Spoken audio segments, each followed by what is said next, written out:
الشيطان الرجيم بسم الله الرحمن الرحيم رب اشرح لي صدري ويسر لي أمري واحلل عقدة من لساني يفقهوا قولي ربي زدني علما ربي زدني علما ربي زدني علما اللهم إني أسألك علما نافعا وعملا متقبلا ورزقا طيبا اللهم انفعنا بما علمتنا وعلمنا ما ينفعنا وزدنا علما اللهم إني أعوذ بك من علم لا ينفع ومن قلب لا يخشع ومن نفس لا تشبع ومن دعوة لا يستجاب لها اللهم علمني رشدي وأعذني من شر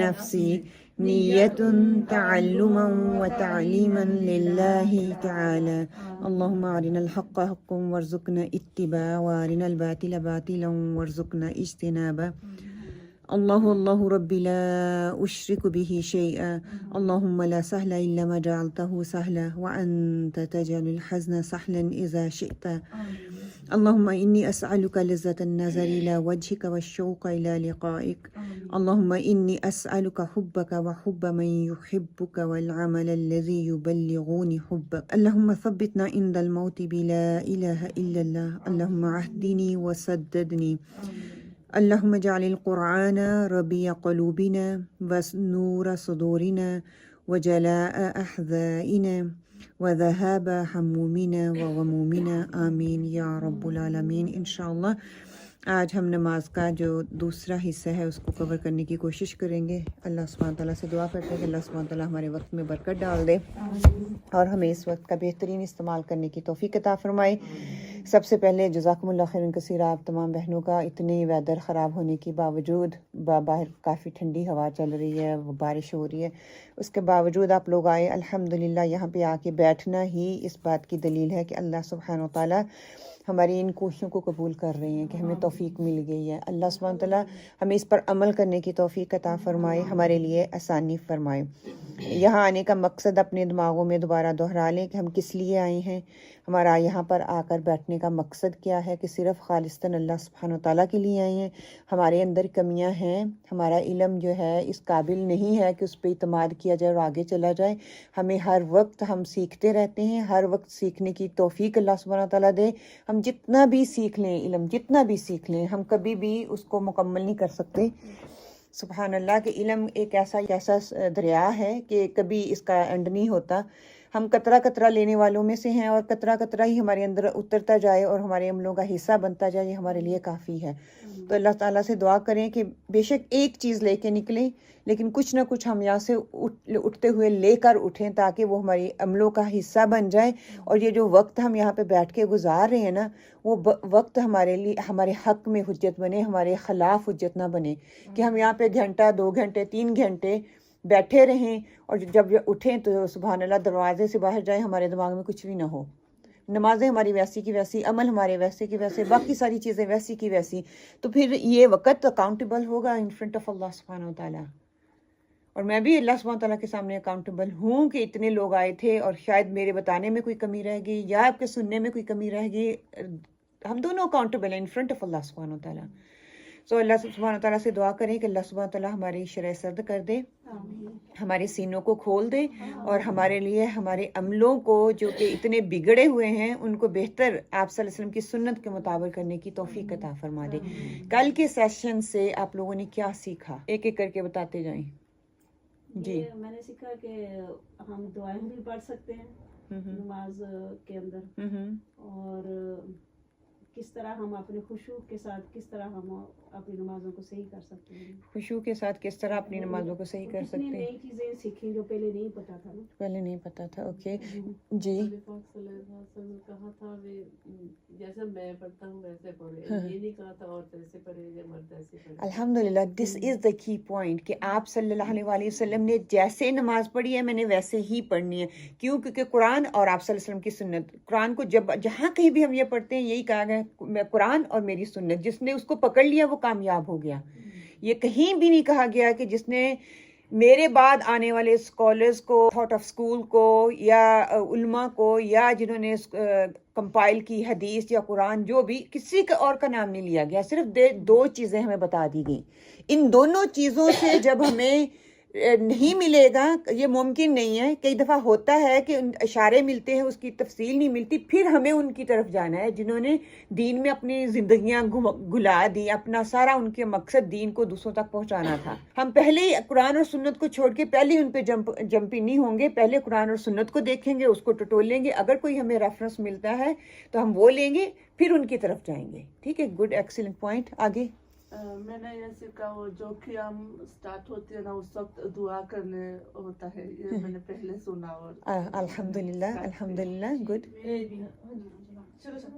نے بھی آپ نے وہی کہی تھی نا کہ جو قیام سے پہلے دعا تو وہ، اور پھر دعا یاد آ گئی کہ نماز کے بعد جو دعائیں ہوتی ہیں نا درمیان، اس کو دہرایا تو پوائنٹ دیکھ رہی تھی. اوکے، الحمدللہ. تھوڑا سا اپنے اندر ٹھہراؤ، تھوڑا سا اپنے اندر ٹھہراؤ. ہاں، ٹھہراؤ. ہم بھاگے جا رہے تھے، تھوڑا سا ابھی جب کھڑے ہوتے ہیں تو پتہ ہوتا ہے کہ نہیں، اس کو تھوڑا ٹائم لگا کے تھوڑا، ہاں، کہ مجھے اس کا اجر مل رہا ہے جو ٹائم میں لگا رہی ہوں. بات یاد آ رہی تھی، واقعی یاد آ رہی تھی اس ٹائم. اللہ کرے یہ استقامت آ جائے نا. یہ 2-4 دن یاد آئے گی، پھر ہم نسیان سے بنے ہیں، پھر بھول جائیں گے، پھر ہمیں ریمائنڈر کی ضرورت ہوگی. ہاں جی، جیسے نا یہ ہمیں ریمائنڈر ملتا ہے نا دوبارہ، جیسے ایک کری جا رہے ہیں لیکن اس میں خشوع نہیں آتا نماز میں. جب یہ ریمائنڈر ملتا ہے نا، اب کل جیسے دوبارہ دعائیں پڑھی ہیں، پھر وہ مائنڈ میں آ گئی کہ ہم نے یہ پڑھنی ہے، تو پھر جب جیسے بھول جاتے ہیں، جیسے اب پھر ہمارا یہ لیسن ہو رہا ہے، پھر ہمیں یاد آ رہا ہے.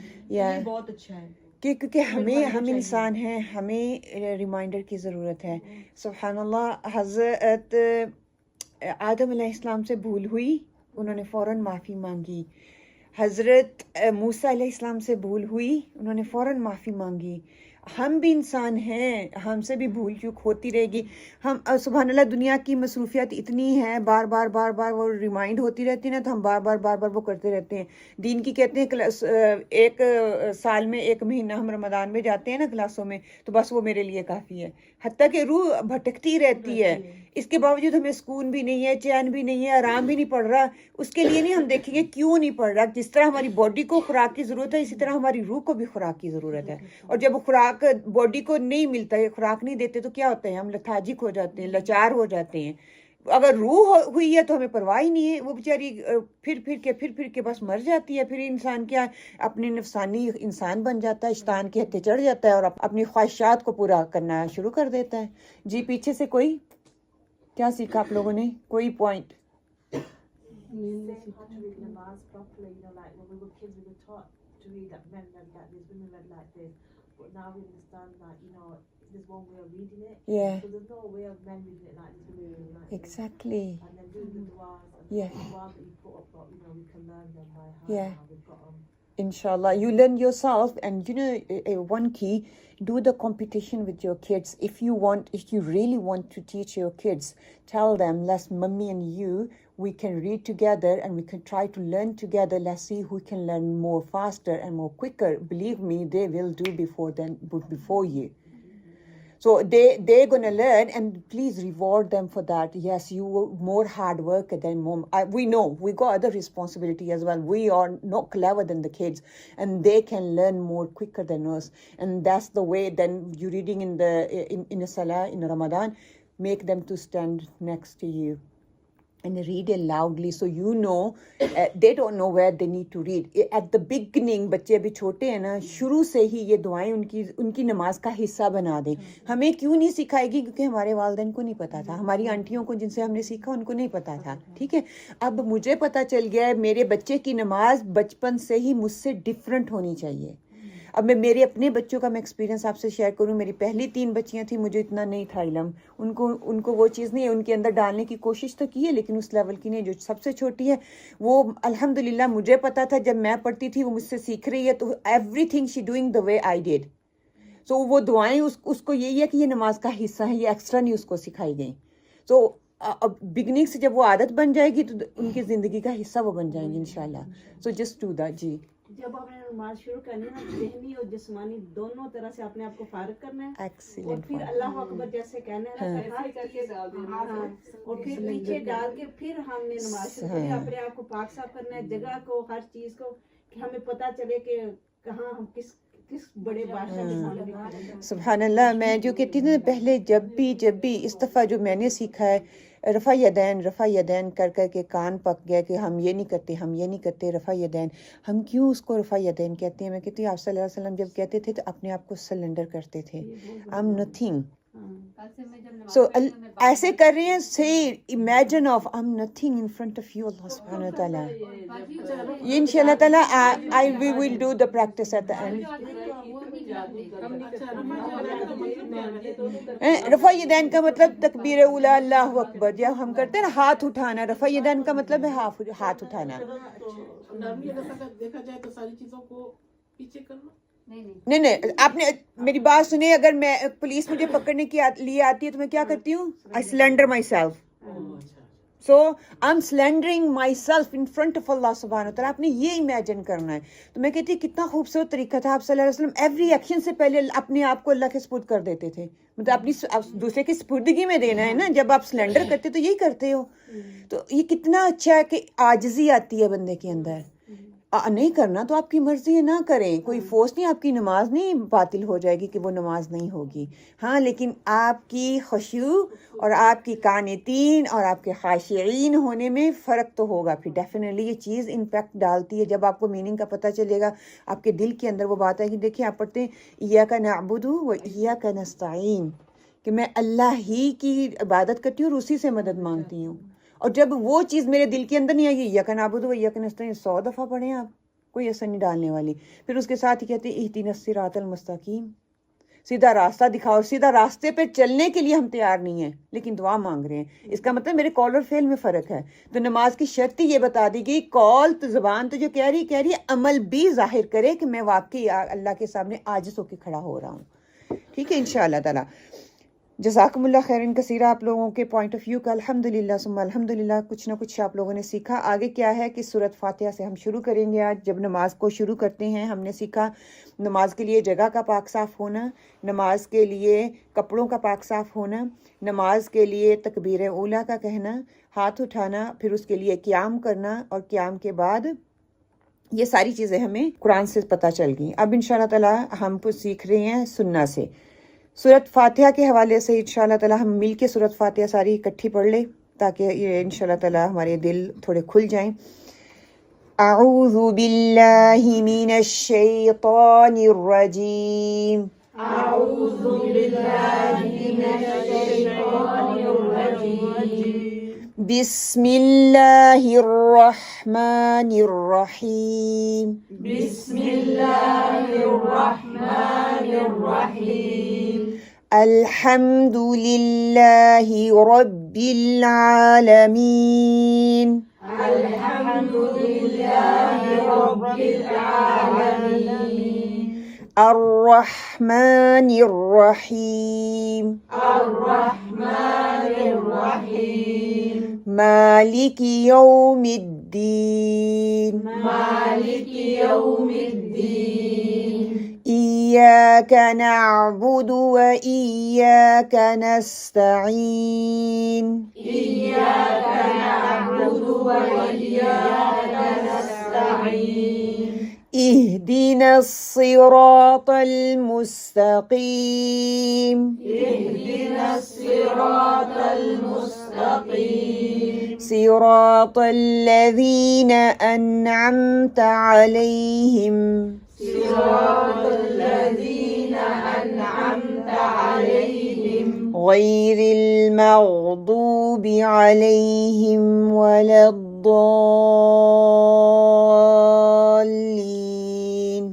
غیر المغضوب علیہم ولا الضالین.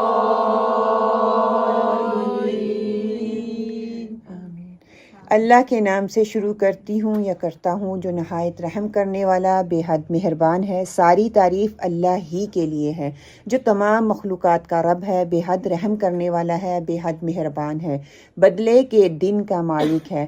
اے اللہ، ہم تیری ہی عبادت کرتے ہیں، تجھی سے مدد مانگتے ہیں، ہمیں سیدھے راستے پر چلا، ان کے راستے پر جس پر تو نے انعام کیا، نہ کہ ان کے راستے پر جس پر تو غضبناک ہوا۔ اب یہاں پہ جو ہے وہ ہمیں دعا بتائی جا رہی ہے کہ ہم نے کیا دعا اللہ سبحانہ تعالیٰ سے مانگنی ہے۔ پہلا پوائنٹ جو ہے وہ سورہ آل عمران سے آتا ہے کہ اللہ تعالیٰ نے یہ بات واضح طور پر فرما دی کہ ہر قسم کی مدد اللہ سبحانہ تعالیٰ ہی سے ہم نے مانگنی ہے۔ پھر فرق صرف یہ ہے کہ کبھی اللہ تعالیٰ محض اپنے کلمہ کن کی طاقت سے براہ راست اپنے بندوں کی مدد کرتا ہے، تمام معجزات اور کرامات اس کی واضح مثال ہیں، اور کبھی زندہ مخلوق کے اسباب اور توفیق سے نوازتا ہے تو وہ ایک دوسرے کی مدد کرتی ہیں۔ سبحان اللہ، میں غور کر رہی تھی، ابھی یہ دیکھیں یہ ٹریز کی کونپلیں نکلنا شروع ہو گئی ہیں، چھوٹی چھوٹی سی کونپلیں۔ میں کہتی ایک وقت میں یہ ٹری ایسے لگ رہا تھا جیسے ہمارے جسم کی وہ وینز نہیں ہوتی، چھوٹے باریک لمبے سے درخت ہیں اور اس کی وینیں ہوتی ہیں، بالکل ایسا لگ رہا ہے۔ اور پھر یہ ایک بیچ سے تنا بنا، اور تنے کے اندر دیکھیں سبحان اللہ یہ انسان مطلب کہ زندہ مخلوق ہے، یہ اس کے اندر سے کیسے وہ نکلتی ہے، کوئی یہ گوند سے تو نہیں چپکائی جاتی، نکلتے ہیں اور نکل کے پھر مر جاتے ہیں، دوبارہ اللہ تعالیٰ سبحانہ تعالیٰ نکالتے ہیں کہ وہ کیسے کونپل کو پھاڑ کے وہ اندر سے نکلتی ہے، اور اندر سے نکلنے کے بعد پھر وہ پتوں کی شکل اختیار کرتی ہے، اور ہر پتے کی سائز ڈیفرنٹ ہے، ہر پتے کا رنگ ڈیفرنٹ ہے، اس کی شاخیں ڈیفرنٹ ہیں، مطلب ہر چیز ڈیفرنٹ نظر آتی ہے۔ سبحان اللہ کتنا خوبصورت شکار ہے اللہ سبحانہ تعالیٰ، آپ کو کہیں پہ پیسے لگا کے جانے کے لیے غور و فکر کرنے کی ضرورت نہیں ہے، مطلب کہ واک کرتے ہوئے بچوں کو چھوڑنے کے لیے جاتے ہیں، آپ غور و فکر کریں سبحان اللہ، جس مارننگ ایک درخت اس کے اندر اتنے پیارے پیارے پھول نکلے ہوئے ہیں، اوپر سے بادل ہیں، بادل سورج نکلنے کی کوشش کر رہا ہے، اوپر سے بارش ہے اور ہوا چل رہی ہے، مطلب کہ ایک ایسا سین جو آپ کو بندہ شاید اس کو اسکیچ کرنے کی بھی کوشش کرے تو ایسا نہیں ہے، اس کے ساتھ جسٹس نہیں کر سکتا جیسا وہ آپ کو نظر آتا ہے۔ لیکن جب کسی پاک روح کو ہر چیز کو جاننے والی اور ہر چیز پر قدرت رکھنے والی سمجھ کر پکارا جائے، یا اسی عقیدے کے ساتھ اس پاک روح کی طرف منسوب کسی چیز، بت، قبر یا جانور وغیرہ کی تعظیم کی جائے تاکہ اس پاک روح کا غیبی تقرب حاصل ہو اور وہ خوش ہو کر ہماری حاجت روائی اور مشکل کشائی کرے، تو یہ شرک اکبر ہے، کیونکہ ہر چیز کو جاننا، ہر چیز پر قدرت رکھنا اللہ تعالیٰ کی خاص صفت ہے اور جو اس نے کبھی کسی کو عطا نہیں کی۔ تو اس سے کیا پتہ چلتا ہے کہ ایک جو پاک روح ہوتی جس کو ہم پاک روح سمجھتے ہیں، کوئی بھی ہو سکتا ہے، وہ ہمارا ولی یا ہمارا قبر والا یا ہمارا کوئی بابا جی یا ہم جو بھی اس کو نام، پیر جی، جو بھی نام دیتے ہیں، وہ کیا ہے کہ وہ کسی بھی طریقے سے اللہ سبحانہ تعالیٰ کے ہاں قربت کا ذریعہ نہیں ہو سکتا۔ اللہ سبحانہ تعالیٰ نے خود بندے سے کہا کہ میں تمہارے قریب ہوں، مجھ سے مانگو، کسی کا وسیلہ دے کے نہیں میری طرف آنا۔ وہ اگر ہم وسیلہ دیتے ہیں تو کیا ہے کہ ہم اللہ کے ساتھ اس بندے کو یا اس قبر کو یا اس پیر جی کو یا اس جس کو بھی آپ مانتے ہیں اس کو شریک ٹھہرا رہے ہیں۔ اور اللہ سبحانہ تعالیٰ یہ کبیرہ گناہوں میں سے کبیرہ گناہ ہے، اتنا کبیرہ کہ جب تک آپ کو اس کا ادراک نہیں ہوگا، سمجھ نہیں آئے گی، آپ اس سے معافی نہیں مانگیں گے، یہ اللہ تعالیٰ معاف نہیں کریں گے۔ اور کہیں یہ نہ ہو کہ ہم یہ کرتے کرتے فلاں بابا جی نے یہ کر دیا، فلاں بابا جی نے یہ کر دیا، انہوں نے یہ سہولت میرے لیے پیدا کر دی، انہوں نے مجھے بیٹا دے دیا، انہوں نے میرے بیٹا بیمار تھا اس کو شفا دے دی، استغفر اللہ، سو مینی ادر سو کال چیزیں جو ہیں، وہ ساری حاجت روائی اور مشکل کشائی صرف اور صرف اللہ سبحانہ تعالیٰ کر سکتا ہے، کوئی اور بندے کے اندر یہ پاور اور طاقت نہیں ہے۔ یہ ہم خود اعتراف کرتے ہیں سورۃ فاتحہ جب ہم پڑھتے ہیں، پھر ہم یہ بھی اعتراف کرتے ہیں کہ صرف اسی غیر اللہ سے مدد مانگی جائے گی جس سے مدد مانگنے کا اللہ نے حکم دیا ہے، کسی بھی غیر اللہ سے ہم نہیں کریں گے سوائے اللہ کے۔ اللہ تعالیٰ نے دنیا کے زندہ انسانوں کو نیکی کے کاموں میں ایک دوسرے کے لیے مدد لینے اور ایک دوسرے کے کام آنے کا حکم تو دیا ہے، اس کا ریفرنس ہمیں سورہ مائدہ میں ملتا ہے، مگر انسانوں کو یہ حکم نہیں دیا کہ وہ جنوں یا پاک روحوں سے غیبی مدد کا مطالبہ کریں۔ ایاک نعبد و ایاک نستعین، لٹانا اپنے آپ کو اللہ ہی کی طرف ہے۔ ہم نے جس عقیدے اور طریقے سے اللہ سے مدد مانگی جاتی ہے، اس عقیدے اور طریقے سے غیر اللہ سے مدد نہیں مانگی جائے گی جو اللہ سے مانگی جاتی ہے، اور ان لوگوں کے راستے پر چلا جن پر تو نے انعام کیا، جس پر غضب نہیں کیا گیا اور جو گمراہ نہیں ہوئے۔ تو مطلب کہ میرا جو زبان ہے، میرا جو قول ہے، وہ کوئی کچھ اور کہہ رہا ہے، اور وہ ہم بغیر سوچے سمجھے اللہ سبحانہ تعالیٰ کے سامنے کہہ رہے ہیں، اور ہم اس چیز کا اعتراف بھی کر رہے ہیں، لیکن میرا عمل کچھ اور دکھا رہا ہے۔ قول اور فعل کا تضاد کس کا ہوتا ہے؟ منافق کا۔ اور منافق کے لیے کیا سزا ہے؟ دوزخ کے سب سے نچلے درجے میں ہوں گے. استغفراللہ اللہم لا تجعل منہم. جو مسلمان ہوں گے لیکن منافق ہوں گے. منافق اسی لیے تو کہا گیا کہ مسلمانوں کے سامنے مسلمان اور کافروں کے سامنے کافروں والے رویہ. تو آج دیکھ لیں مسلمان کو ریفلیکٹ کر لیں. کافروں کے ساتھ ہیں تو میں اور میرے بچے یہ چاہتے ہیں کہ ہم ان کے سٹینڈرڈ کو میٹ کریں. جب وہ مسلمانوں کے ساتھ ہیں مسجد میں آنا ہے تو میں بایا پہن کے آ جاتی ہوں. ان کے سٹینڈرڈ کو میٹ کرنے کی کوشش. دھوکہ میں کس کو دے رہی ہوں؟ ہم یہ سوچتے نہیں ہیں نا کہ میں اپنے آپ کو دھوکہ دے رہی ہوں. ہم کہہ رہے ہیں ہم لوگوں کو پاگل بنا رہی ہیں. لوگوں کو نہیں, آپ خود کو پاگل بنا رہے ہیں. کسی کو آپ سے کوئی فرق نہیں پڑتا, نہ ہی کسی نے آپ کا کوئی ساتھ دینا کہ قیامت والے دن ماں باپ بہن بھائی جن کو ہم دنیا میں اتنے عزیز اور سمجھتے ہیں کہ ہمارے قریب ہیں, وہ اس دن آپ کو جواب دے دیں گے کہ میں نتھنگ ٹو ڈو, مجھے نہیں پتا آپ کون ہو. وہ علیحدہ بات ہے, جب جنت میں جائیں گے دیکھیں گے ہمارے پیارے وہاں پہ نہیں ہیں تو پھر اللہ سبحانہ تعالیٰ سے وہ درخواست کریں گے. لیکن جب وہ ٹائم پیریڈ چل رہا ہوگا تب تو کوئی کسی کو جانتا ہی نہیں ہوگا. پھر جس طریقے سے اللہ تعالیٰ اپنی مخلوق کی مدد کرتا ہے اس طریقے سے مخلوق ایک دوسرے کی مدد نہیں کر سکتے. اللہ ہی سے ہر قسم کی مدد مانگی جا سکتی ہے. غیر اللہ سے ایسی مدد مانگنے کے لیے ضروری ہے کہ اللہ نے اس غیر اللہ کی فریادیں سننے اور پورا کرنے کا اختیار دیا ہو اور مجبور اور بےکس لوگوں کو اس سے فریاد کرنے کا حکم دیا ہو. جبکہ اللہ تعالیٰ نے ایسا نہیں کہا, لہٰذا غیر اللہ سے مدد مانگنا جائز نہیں ہے کسی بھی قسم کا. اللہ تعالیٰ نے عالم ارواح میں تمام انبیاء علیہ السلام سے یہ وعدہ کر لیا تھا کہ اگر تمہاری زندگی میں میرا آخری رسول صلی اللہ علیہ وآلہ وسلم آ گیا تو تمہیں اس پر ایمان لانا ہوگا اور اس کی مدد کرنی ہوگی. جو ایسا نہیں کرے گا وہ فاسق ہو جائے گا. سورہ ال عمران کی آیات ہیں.